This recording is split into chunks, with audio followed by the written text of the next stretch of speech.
Ako nga pala si Jacqueline. Hindi ko tunay na pangalan, ngunit hayaan ninyong ibahagi ko ang ilan sa mga bahagi ng aking buhay. Noong bata pa ako, mula elementarya hanggang high school, madalas akong nainggit sa mga batang may baon na hotdog, itlog at may pera. Sabi ko sa sarili ko, napakaswerte naman nila, sana ako rin ay anak mayaman. Pinangarap ko na sana'y may mag-ampon sa akin na may kaya para mabili ang mga bagay na gusto ko. Sa tuwing pumapasok ako sa eskwela, luma at punit-punit na damit ang suot ko. Kapag wala ang mga ate ko, palihim kong sinusuot ang mga gamit nila, kaya't madalas akong napaaway at napapagalitan ni mama. Nag-aaway kami ng ate ko dahil butas na ang mga pantalon ko at halos sira na ang sapatos ko, kaya't napakasakit na sa paa. Pagkatapos kong magtapos ng senior high school, hindi na ako nagpatuloy sa kolehiyo dahil wala kaming pambayad ng tuition fee, lalo na ng pamasahe. Nilalakad ko lang mula bukid papunta sa eskwelahan, mga 2 oras o higit pa kung lalakarin. Mula elementarya hanggang nagtapos ako, puro lakad lang ang ginawa ko. Kung may nagpapaangkas na sasakyan, sumasabay ako kasama ang mga kapitbahay na estudyante. Pero kapag mag-isa lang ako, kailangan kong mag-ingat dahil hindi maiwasan ang mga mapagsamantalang tao. Minsan, muntik na akong maligaw. Pero sa awa ng Diyos, may anghel na dumaan at iniligtas ako.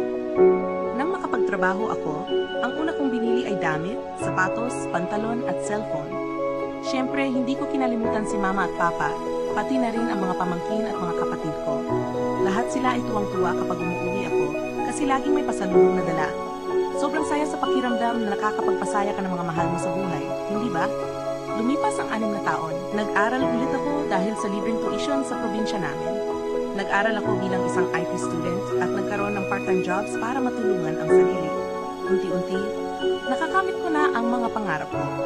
Kasama ang live-in partner ko, meron na akong sariling motor, cellphone, laptop at negosyo na peso wifi. Ngayon, balak namin bumili ng mountain bike para may konting exercise din. Kasi kapag puro motor lang, parang tumataba ka dahil walang gaanong galaw. Ngayon, nasa OJT na ako, 4th year college, at patuloy na nangangarap para sa aming kinabukasan, lalo na para sa aking mga magulang. Kapag graduate na ako at nagkaroon ng permanenteng trabaho, balak namin ng live-in partner ko na magtayo ng isang internet cafe na may printing services. Excited kami para dito dahil alam namin na malaking tulong ito sa amin at sa aming pamilya. Ito ang kwento ng aking buhay. Isang masayang paglalakbay na puno ng pagsusumikap at pag-asa. Nais kong ipaalala na hindi natin kailangang maging anak mayaman upang makuha ang mga bagay na ating pinapangarap. Makontento tayo sa kung ano ang kaya ibigay ng ating mga magulang.